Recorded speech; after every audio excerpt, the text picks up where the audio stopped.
airports. Air traffic controllers assign the flight the call sign Wagon Air 8501. Wagon Air 8501, good morning. Wagon Air 501, good morning, join the tower, go ahead. At the helm is Captain Irianto, a 53-year-old former fighter pilot with more than 20,000 flying hours under his belt. The co-pilot is 45-year-old Frenchman Remy Emmanuel Placel. He's flown over 2,000 hours. Also on board is 22-year-old trainee flight attendant Karanisha Haidar Fauci. The planned route from Surabaya crosses over the equator through latitudes that are home to the world's most destructive weather, known as the Intertropical Convergence Zone.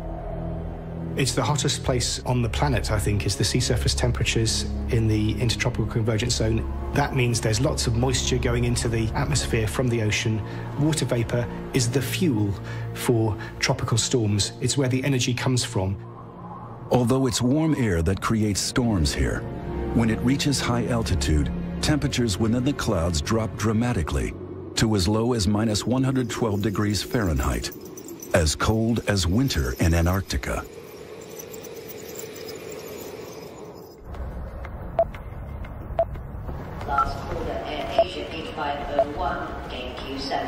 Inside the operations center, the weather is constantly monitored. Itu tidak ada kondisi yang mengkhawatirkan. Ramalan cuaca atau prediksi cuaca pada hari itu di Surabaya tidak ada masalah. Tetapi di Singapura yang kami terima, tafornya, memang ada kondisi hujan ringan. The forecast is clear, but that could change at any moment. Basically, it's the bread and butter of the pilots flying in the tropics, is that they are always, on virtually every flight, flying around thunderstorms. Juanda aircraft ready for start and push back.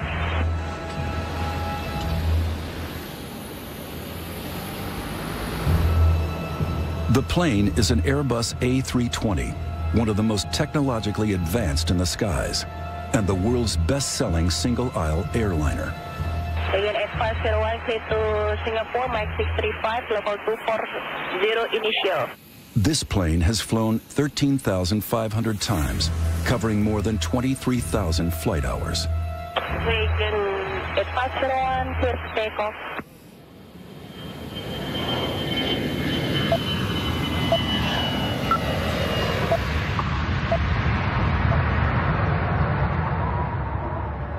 Passengers and crew settle in. 25 minutes into the flight, the plane is cruising at around 32,000 feet, now operating on full autopilot. A lot of the time, the plane is being flown by the autopilot. It's a normal flight. There's nothing abnormal about the situations or the scenario we're in. The Airbus 320's autopilot system consists of 7 computers. Airplanes are like computer games nowadays. There's a lot of pilots that will just engage the autopilot as soon as they're climbing to altitude and not touch it till they come home. And they can do that. It's literally that easy. As the plane approaches the equator, storm clouds are brewing over the Java Sea below. Severe storms can go from very small storms to very large, dangerous storms in a matter of just a few minutes. You can see a thunderstorm ahead of you or below you, and in the very few minutes you take to get there, it could have climbed several thousand feet above you.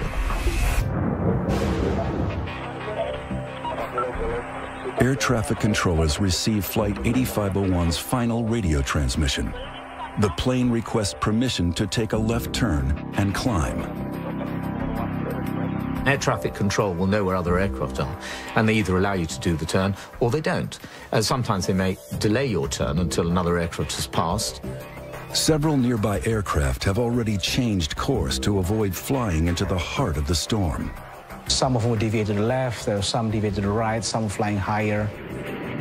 With so many flights in the same airspace, air traffic controllers deny 8501's request to climb above the storm. To be denied a climb, very normal. It happens on virtually every flight, because there you'll be passing through aircraft flying in the same direction as you, because it's always better to fly through weather than it is ever to hit another aircraft. With the possibility of severe turbulence ahead, the crew face a critical decision: to stay on course or change direction. This aircraft was the only one at 32,000 feet at that time. The other aircraft flying around the same air routes were at 30 to 38,000 feet. This animation shows the flight path of the plane's final minutes, halfway into its flight to Singapore. At 6:16, radar data records that the plane is cruising at around 32,000 feet. Seconds later, still cruising. But then, the plane deviates from its course and turns left. You would have been flying it with the autopilot, and so you put changes to direction by turning a knob, as opposed to actually flying it with the joystick. The 155 passengers on board have no clue that they are just 2 minutes from disaster.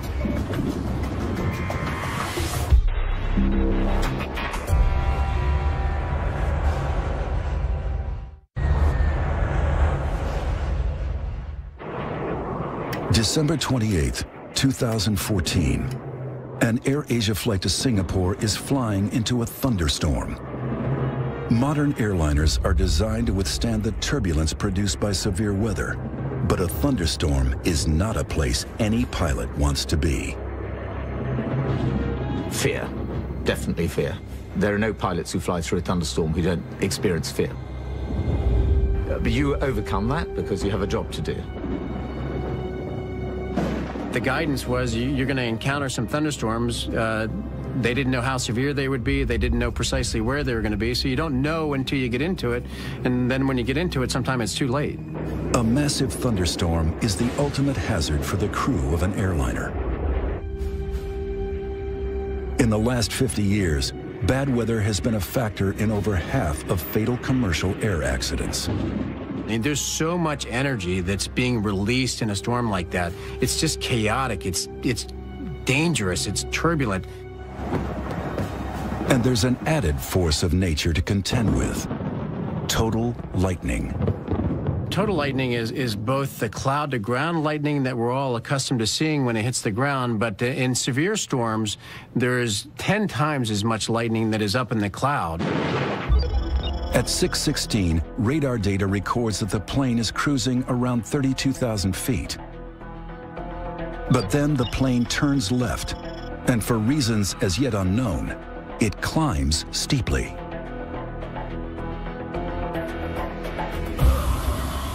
It would be dark, there would be lightning.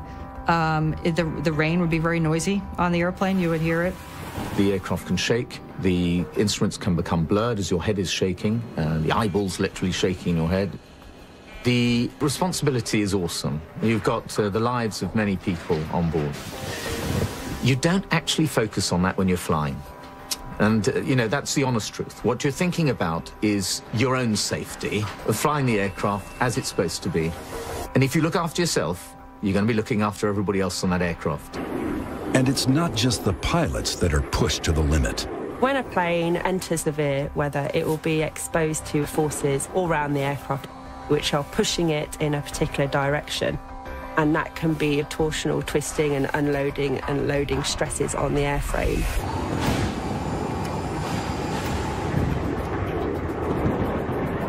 The plane climbs through 37,000 feet. As it climbs, its speed slows to just over 400 miles per hour. Just 20 seconds later, the flight is around 38,000 feet. Then, it slows down even more. At 6:18 a.m., the plane goes missing from radar.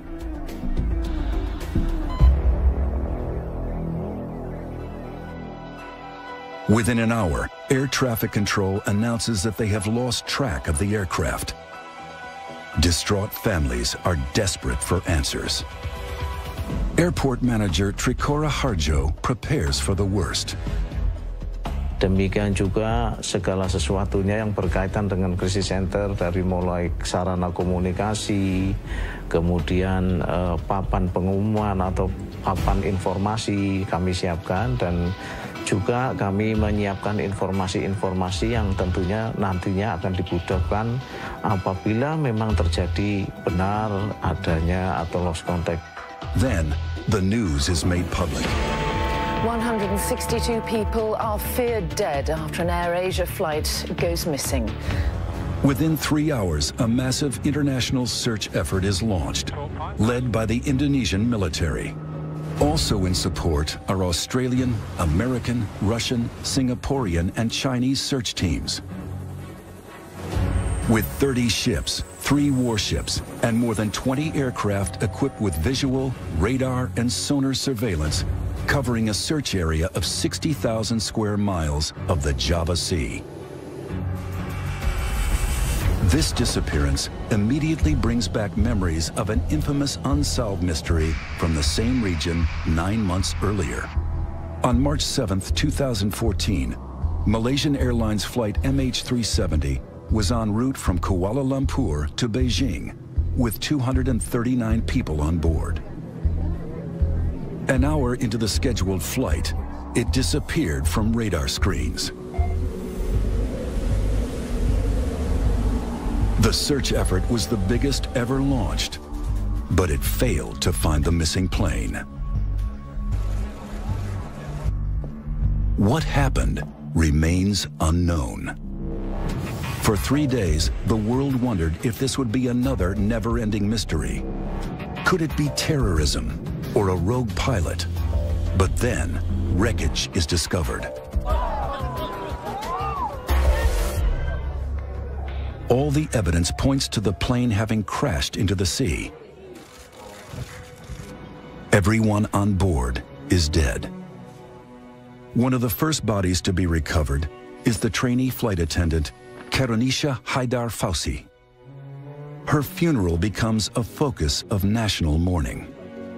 Unlike MH370, there's no missing plane here. The mystery is, how did this happen? 10 days after the first wreckage is located, there's a breakthrough. The black box data recorder from the AirAsia plane, which came down off Indonesia, has arrived in Jakarta for examination. As the recovery operation continues, experts around the world begin to ask, how can one of the world's most sophisticated planes suddenly drop from the sky? We gotta know what happened. We have to know what caused it. The first thing, and the most important thing for the families is they want to know what happened. They want to know the truth. And of course, they deserve to know the truth. The priority for the families is to ensure that no such disaster ever happens again. The official investigation is ongoing, but based on released information and expert analysis, it is now possible to explore the key factors which likely influence the plane's final moments. And this may change the way you feel about flying.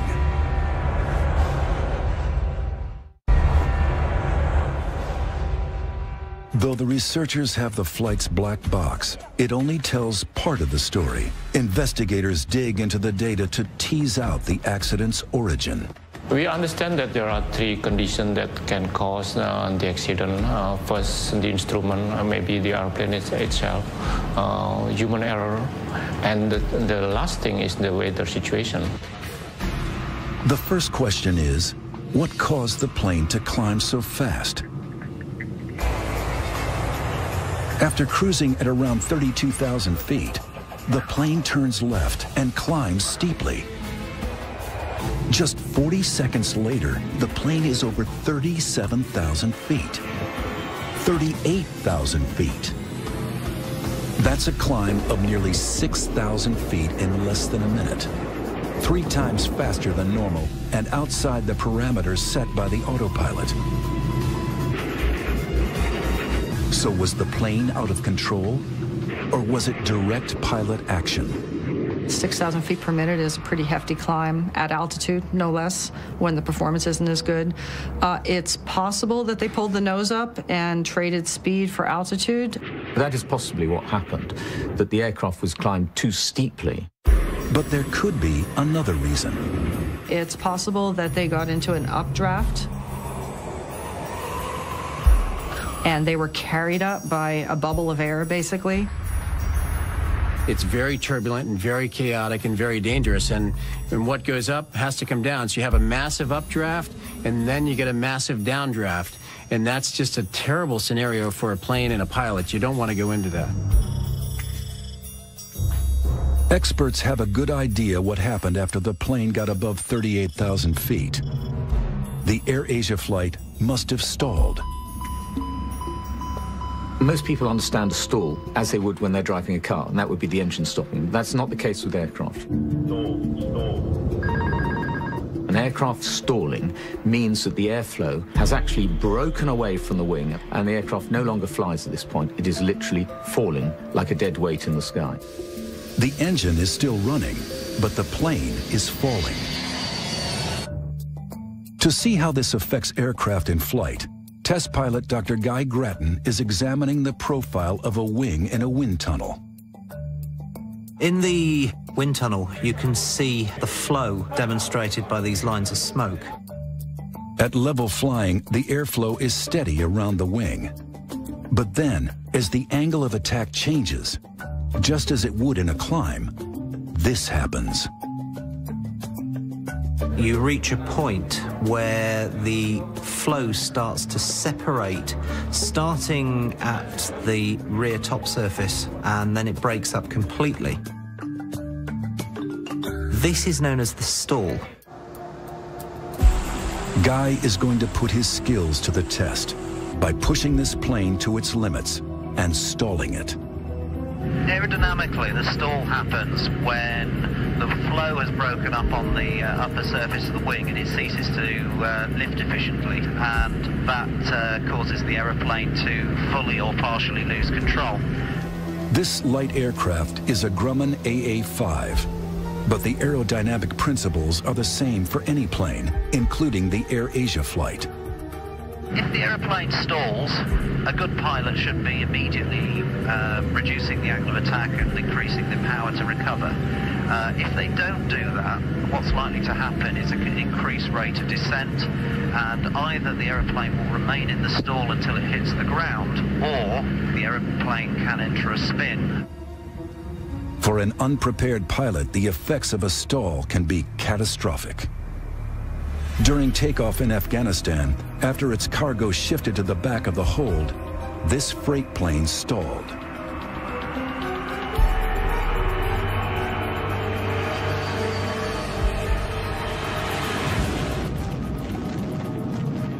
At this level, Guy is cruising, but at a very high altitude where the AirAsia plane was flying, all aircraft hit a point where speed becomes critical.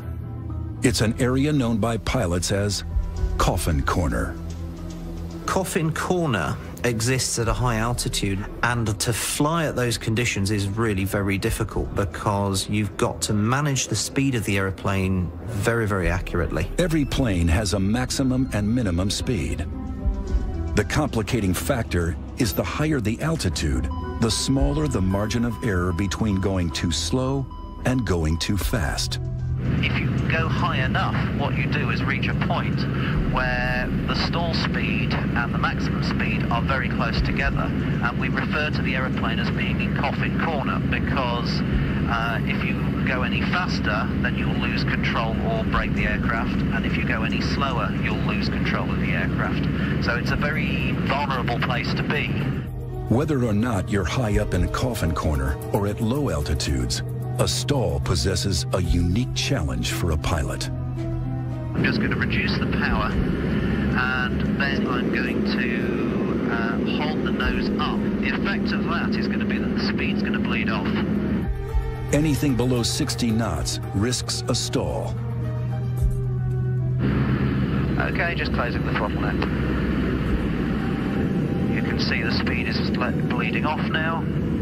At 65 knots, I've got a stall warner. Could this be what happened to the AirAsia flight? The airplane's starting to wallow. You can see the nose coming up. I've lost view of the horizon in front of me. It's about 55. I'm about to lose it.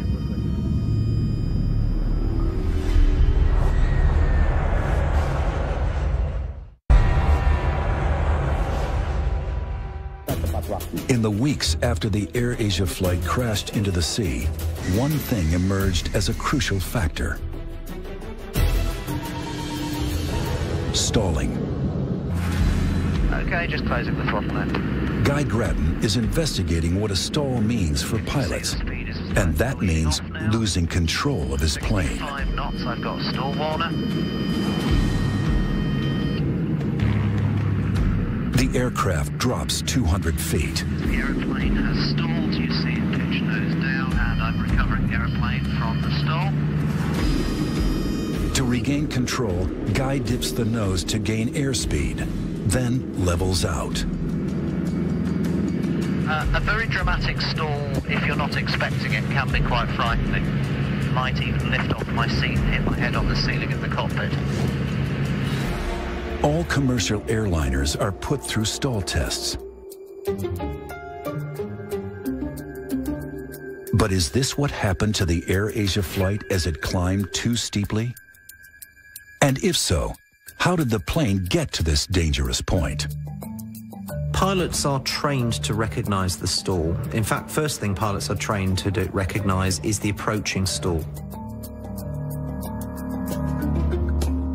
The captain of the AirAsia flight was a former fighter pilot with 20,000 flight hours under his belt.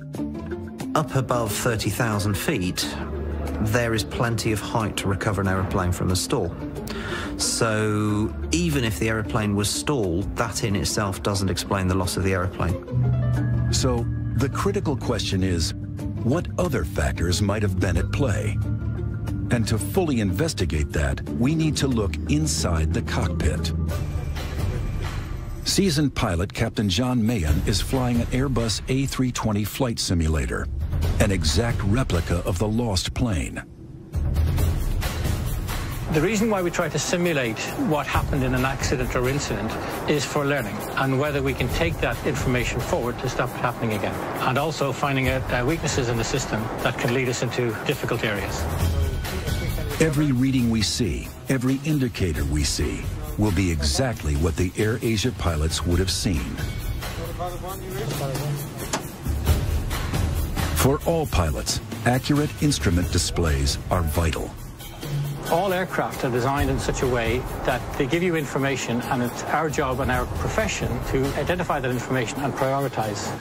The instruments are everything, and you ignore them at your peril. However, if you get an instrument failure, you have to be able to recognize it. If you follow a faulty instrument, then you can cause the aircraft to over-control, and at that point, anything can happen. Flight 123, requesting climb. This simulator has been programmed to reproduce an instrument failure while climbing from 32,000 feet. That doesn't look right. Looks like unreliable airspeed to me. Check that, please. Captain, standby is indicating 0.72. 0.72. The pilots scramble to identify the fault. Current checklist, unreliable airspeed. 396 knots. It's an unreliable speed indicator. Autopilot off. Flight director's off. Birdie's up. Recognizing the fault, the crew switch off part of the autopilot protection, which hands the main controls back to the crew. Courage checklist. Seatbelt sign on. Movement to seal. Master caution. Overspeed. Caution pitch. Next, they switch off the computers related to the faulty speed indicators.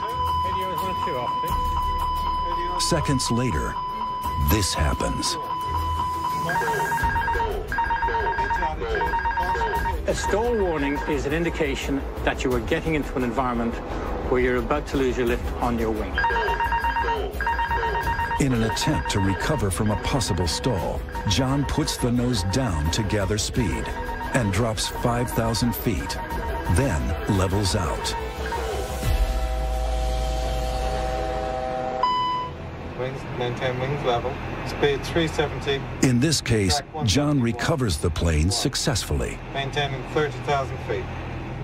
In the case of the AirAsia flight, we know that the Airbus 320 climbed rapidly and that it probably stalled at 38,000 feet.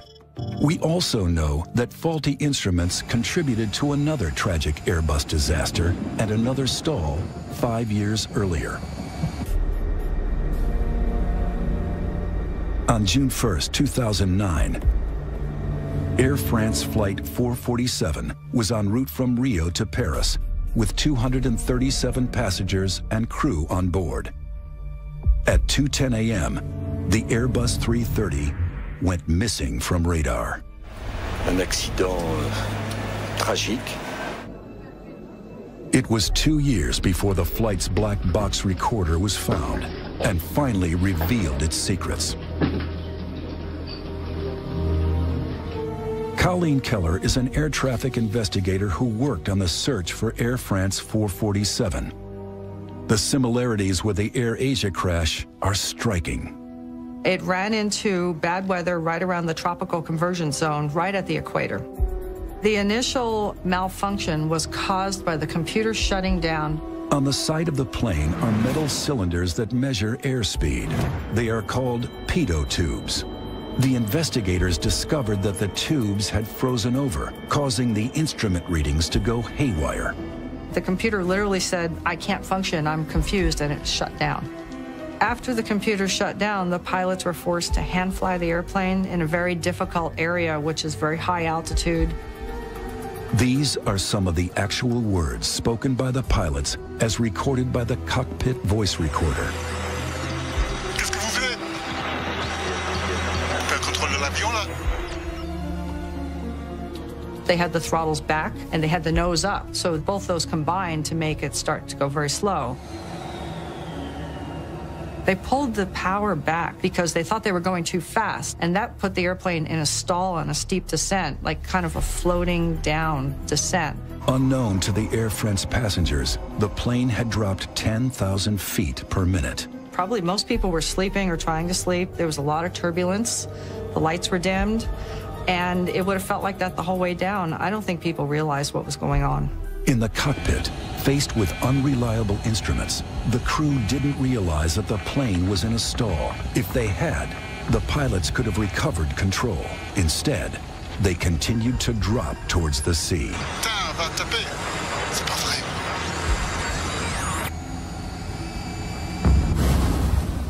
Why did they do that? It's impossible to tell because we can't really get into the minds of the pilots who died there. The Air France tragedy highlighted the fact that pilots need to have better basic skills. I think people were very surprised at the confusion in the cockpit. People think of pilots as being very professional, but they're just human. Did the Air Asia flight suffer a similar fate? One thing we're looking at, which is rather like Air France 447, is potential problems with the aircraft, which then confuse the computer systems, which then cause a very heavy burden on the pilots. What could have forced these pilots to make a deadly split-second choice?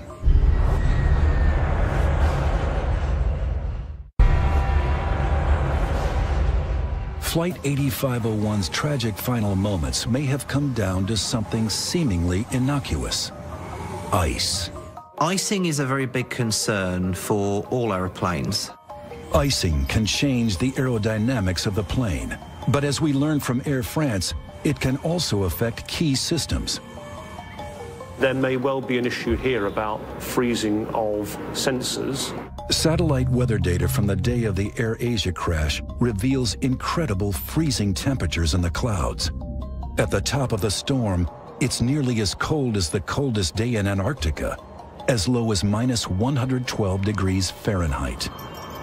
This wind tunnel replicates flying through a typical cloud at a temperature of just -4 degrees. Here, a pitot tube is put to the test. If the heaters that are supposed to keep the tubes warm fail, this happens. Ice blocks the tube, which means in the cockpit, the readings the pilots receive could be incorrect. But with no suggestion from the Air Asia authorities that these airspeed indicators failed, it remains speculation. The most plausible theory is potential problems with the aircraft and then how the crew responded to what the aircraft was doing. That the plane fell out of the sky is not in doubt. But what happened during its fall could shed light on the flight's final moments. In the weeks after the crash, there were reports that the plane had exploded before it hit the sea. Based on released information, this is what we can piece together. At an altitude of around 38,000 feet, the plane loses speed. Then it drops. Some experts estimate that at that point, it falls at a rate of 20,000 feet per minute, twice as fast as the Air France disaster, down to 24,000 feet, before all communications cut out. To investigate whether or not the plane broke up during its descent, Indonesian aviation analyst Jerry Sujatman is reviewing the data relating to the distribution of debris across the Java Sea. I think it's pretty certain that the aircraft went down in one piece. The wreckage pattern does not indicate any breakups prior to hitting the water, so we just have to look at the wreckage itself. And the telltale signs of it is that, yes, the aircraft would go down tail first, hit the water tail first. It's clear from the wreckage that mid-air structural damage is not a major factor here. From what we hear from the investigators, from the cockpit voice recorders, that up to the last moment, they did put all their efforts into try and saving the aircraft.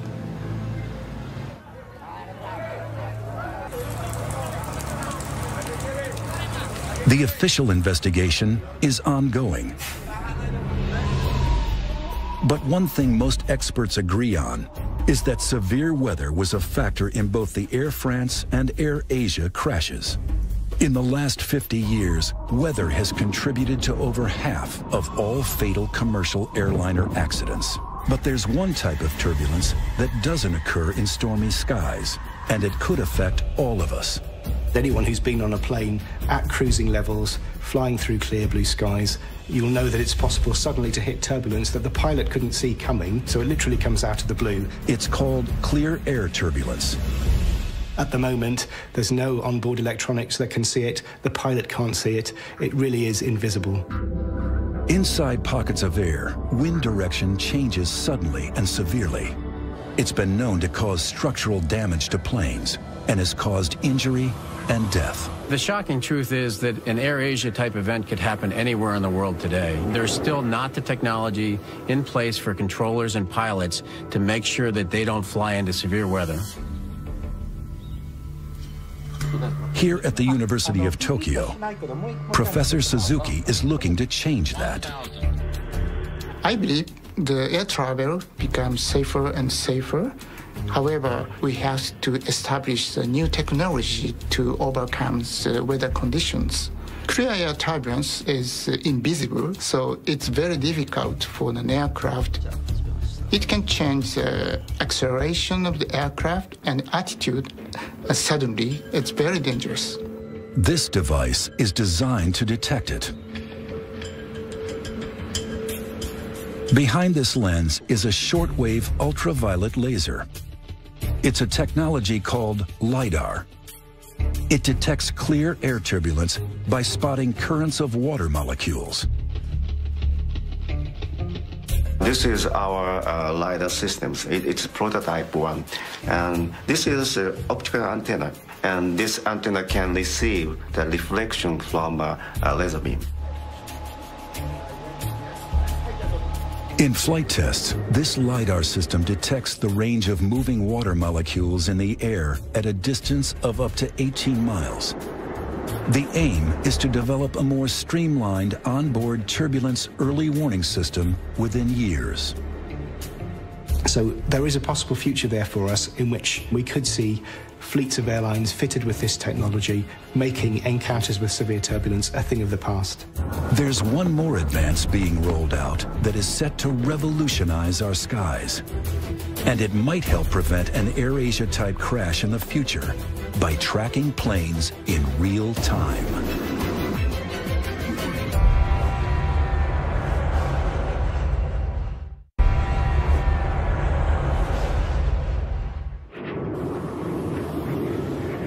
When the Air Asia flight crashed, scientists around the world continued their search for solutions to safer and more efficient air travel in the future. It's just amazing to me how complex the airspace is. From pilot to air traffic controller, many different systems interchange information and data. Our current technology is unable to track all those planes as they move around the globe. I think that it was a shock with the recent tragedies that occurred, that people started to realize that the whole Earth is not covered, and there are vast amounts of oceans and mountainous areas that are not covered. It's estimated that 70% of the world's airspace is out of the range of radar. Currently, what controllers see when aircraft are crossing the oceans are a dot that was placed by an airplane reporting back, say, 10 minutes ago, and they know where it's supposed to be 10 minutes later. So really, there's a 10-minute gap, which is basically 80 miles apart. That's because there's no real-time surveillance or tracking of that aircraft in between. Here at the Ariane facility in Virginia, engineers are changing that. This is one of the most revolutionary advancements in air traffic control since radar. 66 Iridium satellites are readying for launch for full operation in 2018. The satellite network will cover the globe, receiving signals from every plane everywhere on the planet, relaying information to controllers on the ground. Think of it as a GPS receiver on board all of the airplanes that transmits its precise location in real time to air traffic control authorities. By putting an ADS-B receiver on board each satellite, we realized that we would create something that was not possible before. If this technology were available now, MH370 would have been better tracked, and the AirAsia flight would have been found within hours, not days. With second-by-second information, air traffic controllers will be better equipped for a quick response to pilots who need a sudden change of altitude. The AirAsia flight might not have been denied permission to climb to avoid a storm. The altitude changes are important because a lot of those requests are a function of weather. So when the pilot says he's over a particular point and he's requesting to change altitude, the controller will have the screen to look at, and the pilot will have a higher rate of responsiveness from the controller based on the fact that they have a shared situational awareness. Global tracking of flights will make managing flights safer and more efficient. But a critical issue remains. There's one unpredictable factor that's a cause in up to 80% of all air crashes: human error. I think the public is wondering how safe flying is. People are afraid of airplanes crashing because the crashes are so horrific when they happen, and a lot of people die at once, and they think about that. But truly, aviation is a lot safer than most other forms of transportation. However safe day-to-day flying is, the fatal Air France crash tells us that too much technology in the cockpit can cause confusion. You've got a very highly automated aircraft, and crews sometimes struggle to deal with the complexities of the automated systems, and they are not trained to deal in an emergency or difficult situation with manually flying an aircraft. Are pilots becoming over-reliant on computers? Pilots today have lost their skills. They're not hand-flying the aircraft as often as they have done in the past, and therefore when they have to do so, they're not as skillful doing it. And there's no question about it, because practice makes perfect. But overall, we're much better off with this automation.